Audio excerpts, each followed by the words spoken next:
Hey, are you screaming, creaming, or dreaming? Hello and welcome to Catching Up with Al. We are catching up on the latest season of Big Brother Mzansi season 3, right? Don't forget to subscribe, like, and comment down below. And let's get into it. Let's talk about last night's party.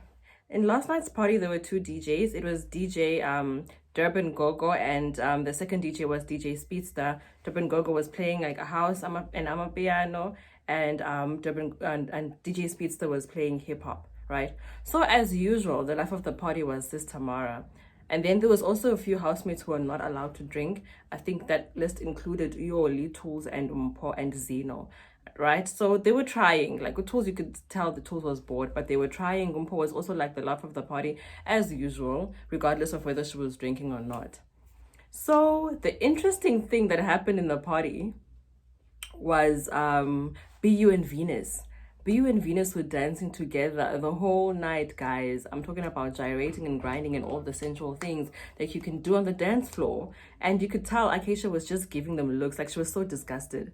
Acacia was hectically disgusted, you know. But I'm also proud of Venus because I feel like for the first time she's starting to let loose and like just trying to have fun a little bit because I think Acacia was just dampening her mood, you know, and literally just killing her game actually. So I'm happy about that. Mpo and Libo also gave us some cute moments there without fail. And then like the funniest thing was Terry. Terry, guys, was holding on. You know the DJ station where the DJs always DJ. Terry was holding on to that station for dear life, guys. At some point, I was starting to feel sorry for Vine. I'm like, girl, there's your man. Leave DJ Speedster alone. Do you get?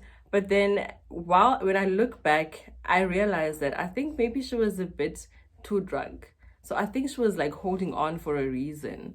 So now it makes sense. But at first it was like, even the people in the comment section were like, Terry just wants DJ Speedster at this point. Like, I feel so sorry for Vinyl.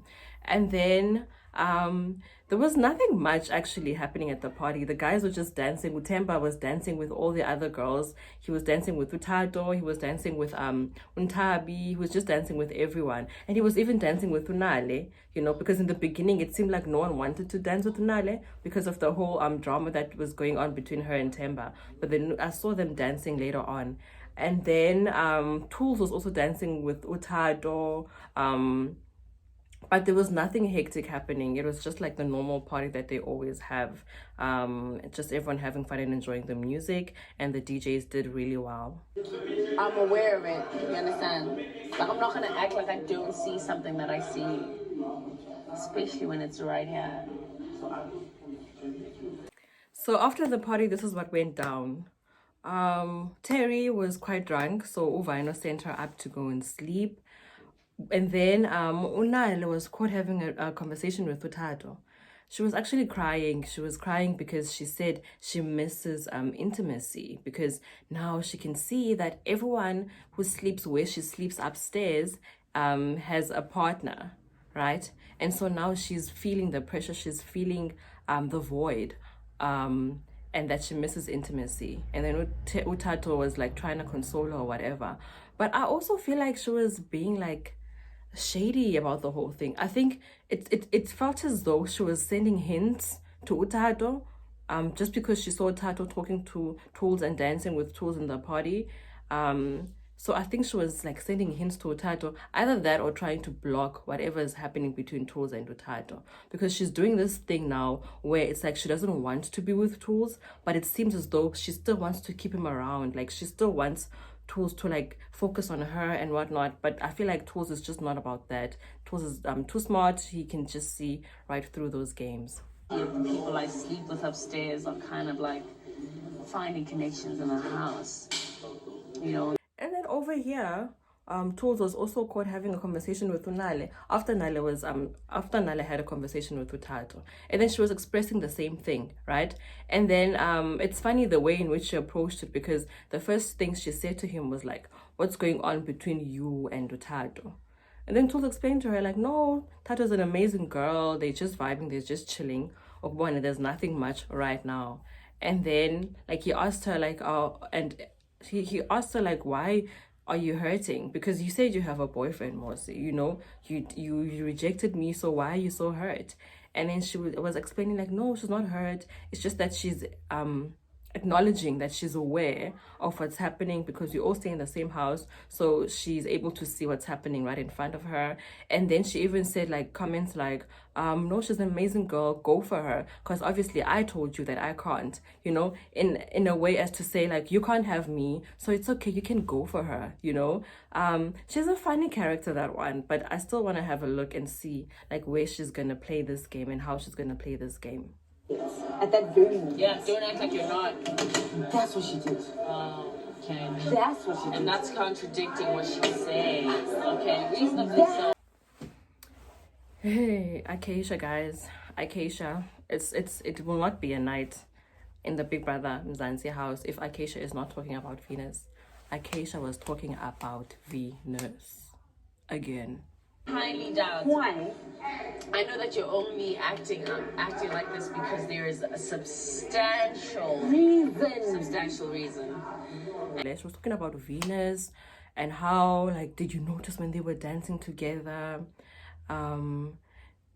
He was flirting with me as well, and this and this and that, and that trying to explain the whole situation between her and Venus, and that Venus played her and Venus disrespected her. She felt disrespected by both BU and Venus. The same story, guys, she's been telling for the past, I think it's the past 3 weeks now. Hey, that's actually kind of scary. Like, girl, what are you doing?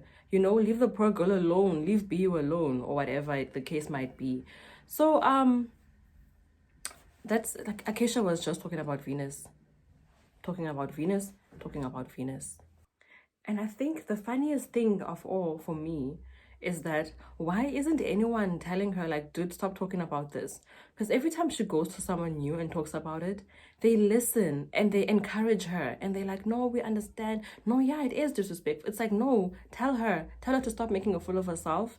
Tell her to stop talking about this. Tell her to move on. Like, everyone is entertaining this and I don't understand why. Okay, and then the last thing that I wanted to talk about is Sis Tamara, my babe, Sis Tamara and Nthabi were having fun, right? As usual. Oh, our Father. I saw it.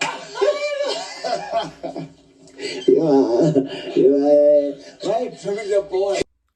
I love the person Nthabi is when she's around Sis Tamara.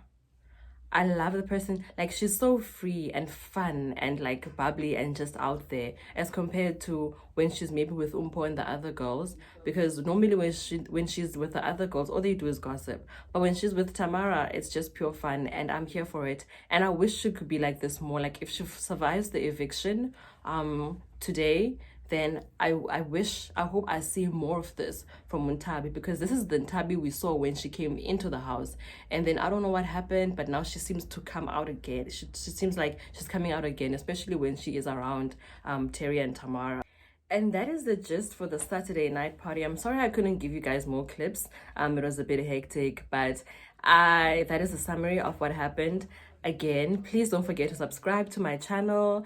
Please like this video, comment down below with your opinions on the views that I've shared in this video, or anything else that you'd like to share that I might have missed. You're more than welcome, and thank you for watching. I will see you in the next video.